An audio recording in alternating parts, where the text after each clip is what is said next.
प्यारे बच्चों, वर्ण के बारे में तो आप सीख ही चुके हैं और यह भी जानते हैं कि वर्ण दो प्रकार के होते हैं, स्वर और व्यंजन।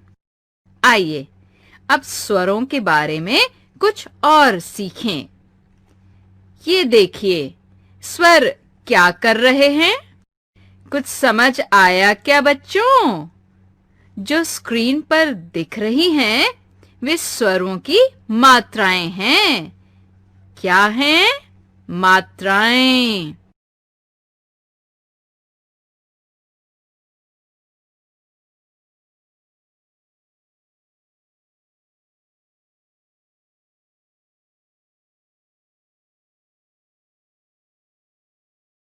यानी स्वरों को दो प्रकार से लिखा जा सकता है। एक उनके मूल रूप में, जैसे अ, आ, इ, ई, उ, ऊ, री, ए, ओ, औ। दूसरा किसी व्यंजन के साथ मिलाकर, जैसे म हलंत जमा आ मिलकर बनता है मा। क हलंत जमा इ मिलकर बनता है कि। इसी तरह स हलंत जमा ओ मिलकर बनता है सो।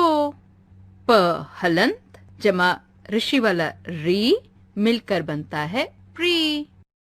बच्चों, जब हम स्वरों को व्यंजनों के साथ मिलाकर लिखते हैं तो स्वर पूरे नहीं लिखे जाते, बल्कि इनके चिन्ह व्यंजनों के साथ लिखते हैं। स्वरों का यह बदला हुआ रूप ही मात्रा कहलाता है, यानी कि स्वरों के चिन्ह मात्रा कहलाते हैं।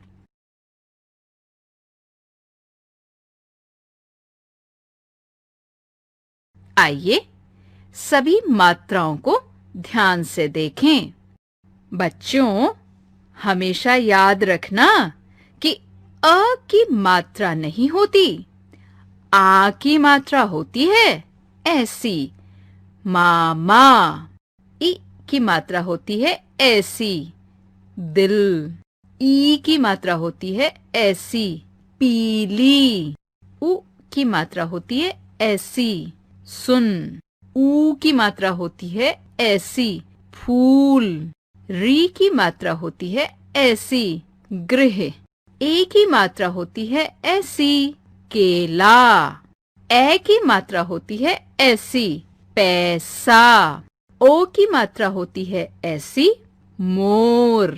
औ की मात्रा होती है ऐसी, कौआ। ये तो हो गई सभी मात्राएं, लेकिन एक मजे की बात यह है कि र में उ और ऊ की मात्रा नीचे नहीं, बल्कि बीच में लगती है, ऐसे। र हलंत जमा ऊ बनता है रू। शब्द बना रुख, रुपया। दूसरा है र हलंत जमा ऊ बना रू। शब्द है रूप, रुमाल। समझ गए ना? इसे हमेशा याद रखना। बच्चों, आप जानते हैं कि सबसे छोटी ध्वनि को वर्ण क्यों कहते हैं? अब मैं आपको शब्द के बारे में बताऊंगी। वर्णों के मेल से शब्द बनते हैं। पहले इन वर्ण समूहों को पढ़िए। रजसु, थीहा, यलको। वर्णों के इस मेल को पढ़कर मुझे तो बहुत हंसी आ रही है और कुछ मतलब भी समझ में नहीं आ रहा।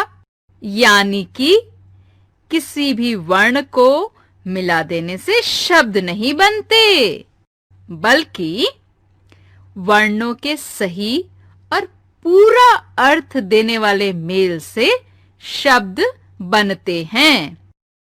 इस तरह सूरज, हाथी, कोयल।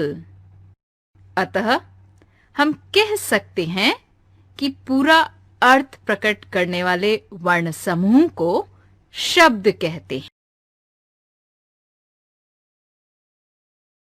स्वर और